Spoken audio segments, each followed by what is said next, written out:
it's okay. But when you find someone like, Canelo or Golovkin, it's a different kettle of fish, I have to lean towards Canelo. You're not going to beat Canelo until somehow over a long period of time Canelo beats himself. Canelo snapped back at Terence Crawford during the press conference, insisting Crawford is not on his level. He expressed disdain for fighters who focus solely on surviving 12 rounds without delivering a competitive, exciting fight. According to Canelo, such cautious tactics lead to boring matches that disappoint fans seeking a great show. Kell Brook, who has first-hand experience in the ring with elite fighters like Gennady Golovkin and Terence Crawford, offered a stark warning about the upcoming bout between Crawford and Canelo Álvarez. Brook emphasized that this fight presents a completely different challenge compared to Crawford's previous encounters. According to Brook, Canelo's style is unique and fundamentally different from the opponents Crawford has faced before.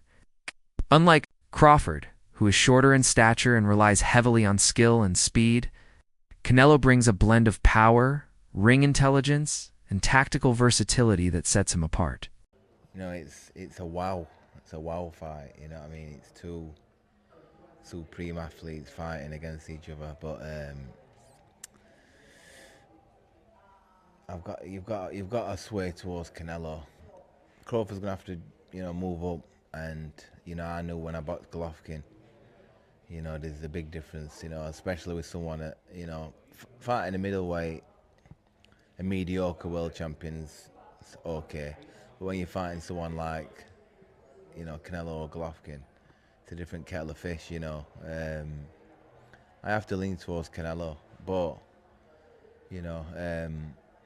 Crawford's very, very, very good. Do you think Crawford's still got the legs? Obviously, he's very much got great IQ in the ring. Brook highlighted that Canelo's ability to adapt mid-fight and impose. His will physically creates a demanding environment for any boxer.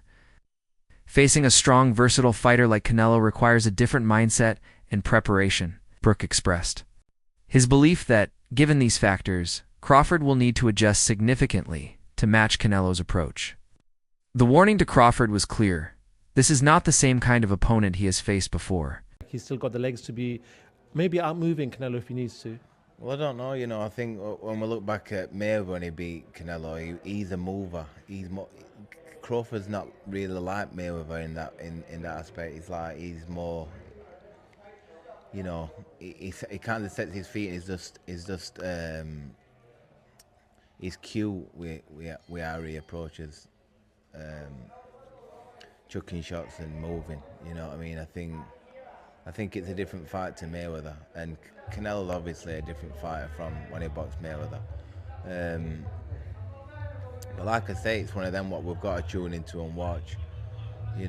Both unbelievable fighters, but I'd have to favour Canelo.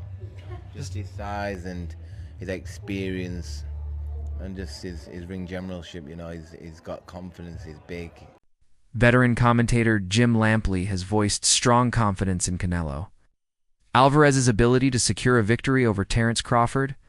Lampley pointed out that while Crawford is an extraordinary talent with a remarkable record, Canelo possesses a combination of experience, physicality, and mental toughness that makes him a formidable opponent in this matchup. Lampley believes that Canelo's history of competing against and defeating top-tier fighters across multiple weight classes gives him an edge. His ring IQ and ability to control pace and space inside the ring allow him to dictate the fight's rhythm, something Lampley sees as a critical factor. Furthermore, Lampley mentioned that Canelo's defensive skills and counterpunching prowess could neutralize Crawford's offensive arsenal. Ultimately, Lampley's analysis suggests that Canelo's well-rounded game could prove too much, despite Crawford's undeniable skills. He's a great defender.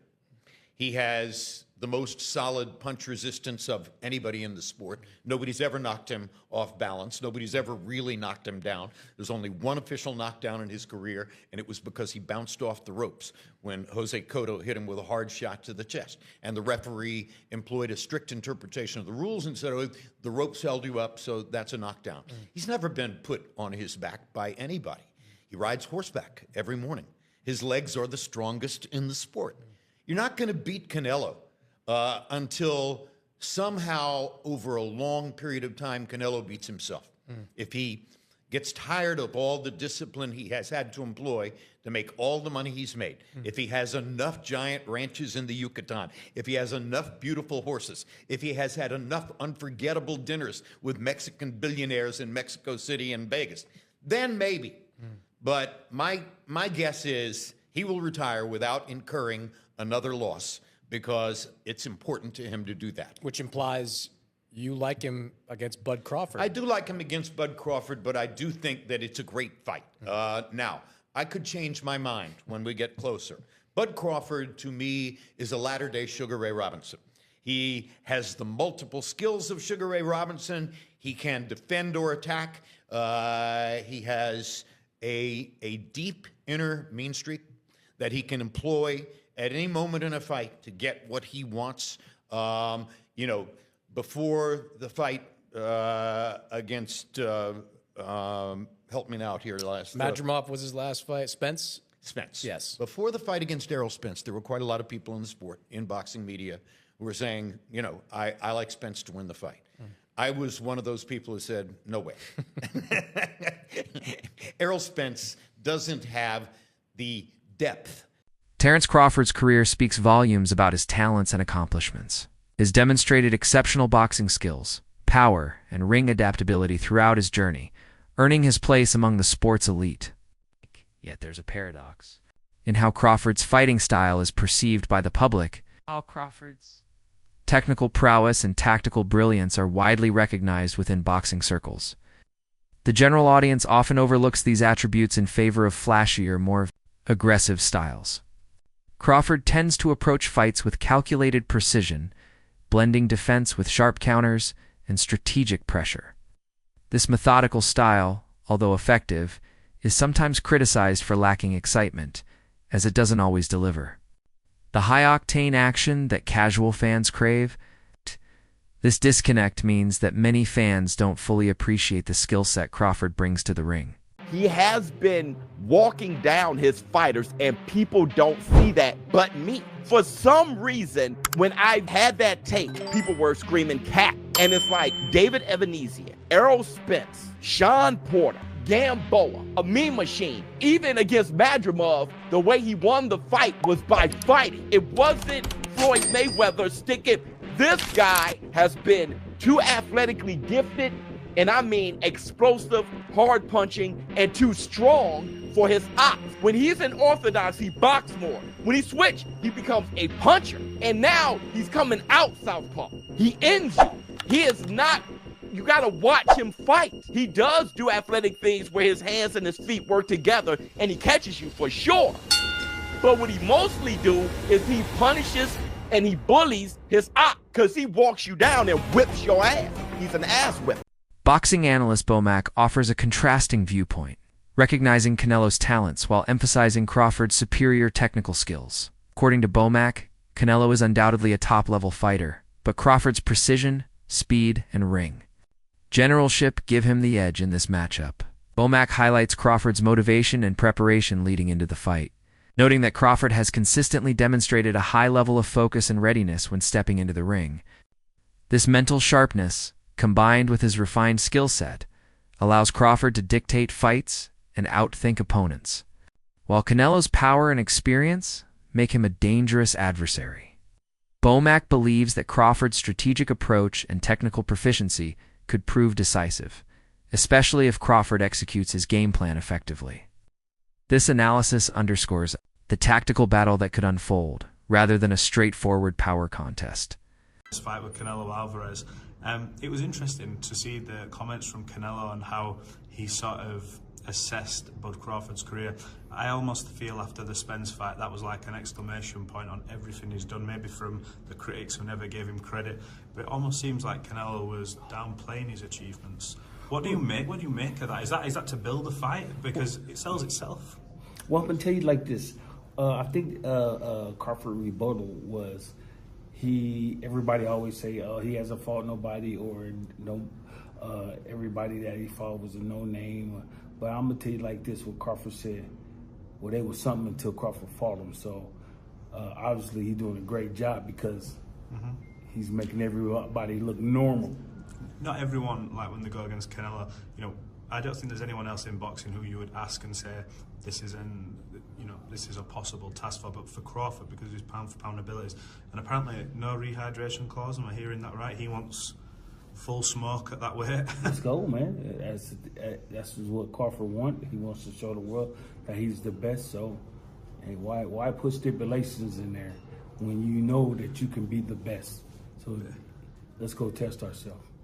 Look, I appreciate you taking this time. We don't get to speak all the time, so it's good to get you over here. And maybe we'll catch up later in fight week, but I appreciate you. Thank you. All right. Canelo Álvarez's business manager, widely known for managing one of boxing's wealthiest careers, made significant claims about Canelo's physical advantages ahead of the Crawford fight. The manager stressed that Canelo's physique is uniquely built to withstand punishment and avoid damage, a trait that sets him apart from many fighters in the sport. I hope that Crawford didn't get any ideas from Skull. I don't think he did. I think Crawford is a hell of a fighter and it's going to be a hell of a fight. How does weight play a part in that fight? Oh, what? How does weight play a part in that fight, do you feel? White? Weight. The size difference. Oh, no, I don't think that doesn't, like you saw today, the guy was like, I don't know how much taller. It didn't really play into it either. But Crawford is a hell of a fighter. And you saw today when they did the face-off in the ring, they're virtually height-wise, they are virtually the same. Crawford might even be a little bit taller. But when you look at Canelo, the way he's built, his legs, his shoulders, his neck, that is why he's never been hurt. And he's never been hurt fighting fighters at a substantially higher weight, substantially bigger than him, and they still couldn't hurt him. Yeah. And then you look at Crawford, who is a smaller guy, is moving up 2 weight classes, tried at 154, barely won, couldn't hurt Madrimov, and now he's going to go against the guy with the best chin in the sport. That's why probably oddsmaker have Canelo as a favorite. But having said all of that, Crawford is just a hell of a fighter. I was there when he fought, I was ringside when he fought Spence. According to the manager, Canelo's conditioning, muscle structure, and defensive awareness have allowed him to escape serious injury even when facing heavy hitters. This durability is seen as a critical asset that could prove decisive against Crawford, who is noted to be physically smaller and less imposing. The manager also referenced Crawford's recent performances. This point is used to argue that Crawford might lack the physicality needed to overcome Canelo's robust frame and resilience. The way he just totally neutralized Spence's strengths was absolutely... It was breathtaking to watch this. So Crawford is a very skilled fighter, very smart fighter, but again, he's never fought anybody like Canelo. You look at Canelo's resume. Canelo fought, now it's 21 former or current world champions. There's only 2 fighters in the history of boxing who have more than that. One of them is Floyd Mayweather with 24, and the other one is Manny Pacquiao with 23. And he is the only active fighter who fought so many world champions. So I think experience will play a big factor as well. You look at Canelo's resume, but it is, I think, the biggest fight that can be made. I think it's the biggest fight the sport has seen going back to as long as I can remember. I think it's just simple. And I've done some big fights with Floyd Mayweather, and I did Floyd Mayweather and Canelo. I promoted that, so I think this one is bigger than that.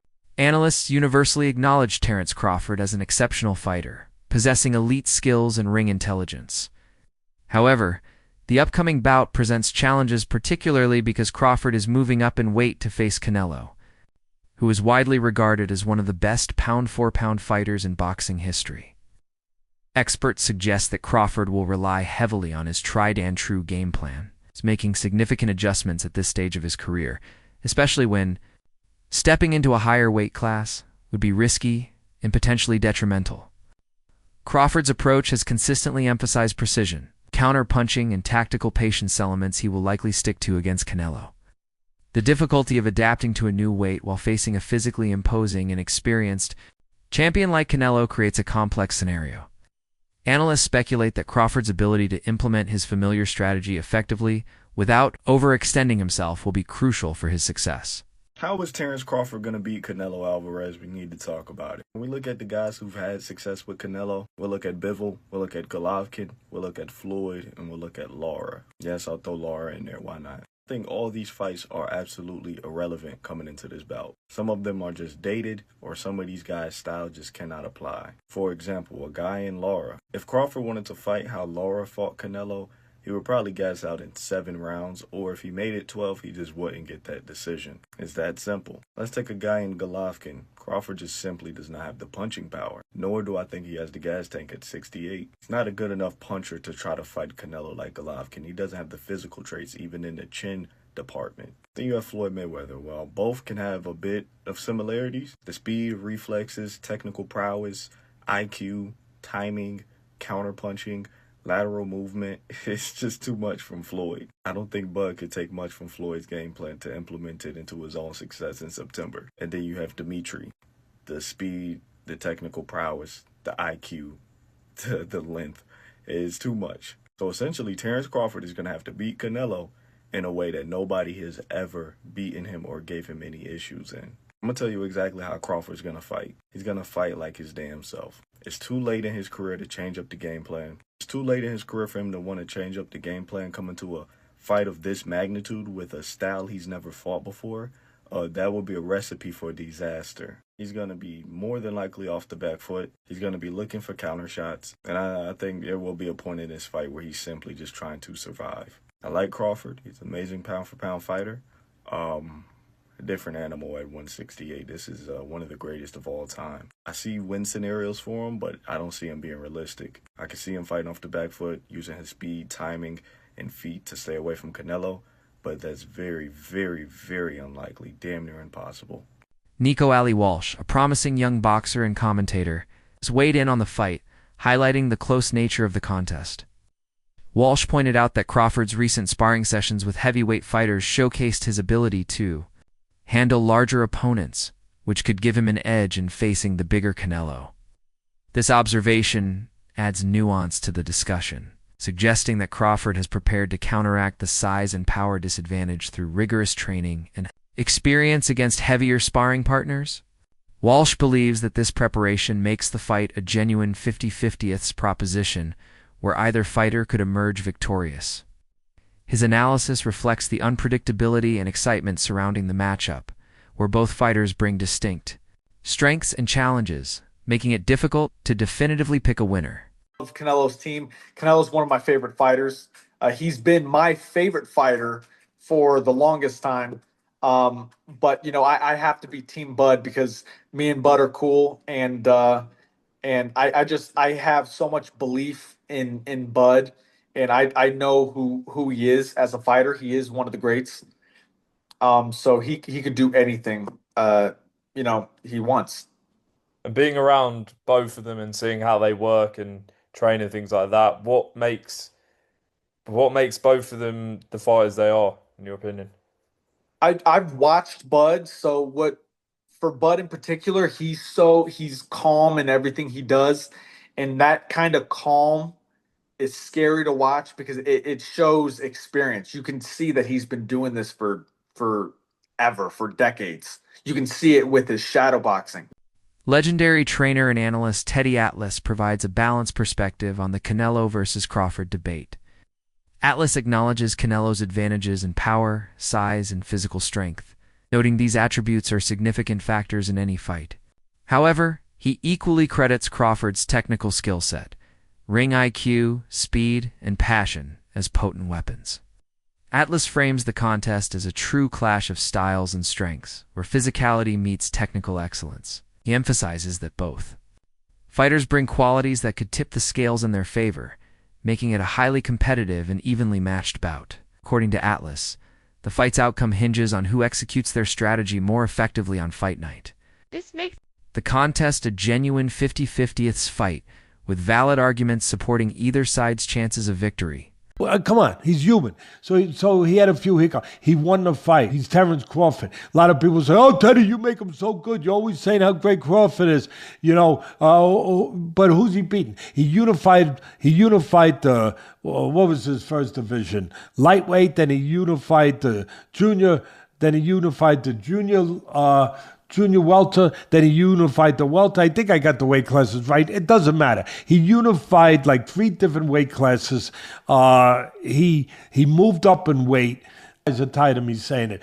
I look at him. Look, Canelo's special too. I get it. And he's bigger. I get that too. And everyone's going to say, well, after Madrimov fight again, had a couple hiccups. Now he's stepping up another weight class. Now he's got to fight Canelo, who's even bigger, stronger, better puncher, a unified champion that he's been, all of that stuff. He's not going to be able to handle it. I asked this question. See, I go to the other side. I say, okay, yeah, can Canelo handle the smaller guy who's going to be faster, who's going to be slicker, who's going to be better defensively, who's going to have better legs, who's going to be able sometimes Canelo at this point in his career can slow down a little bit. They're both getting older. I get it. That's it for today's video. Stay tuned until next.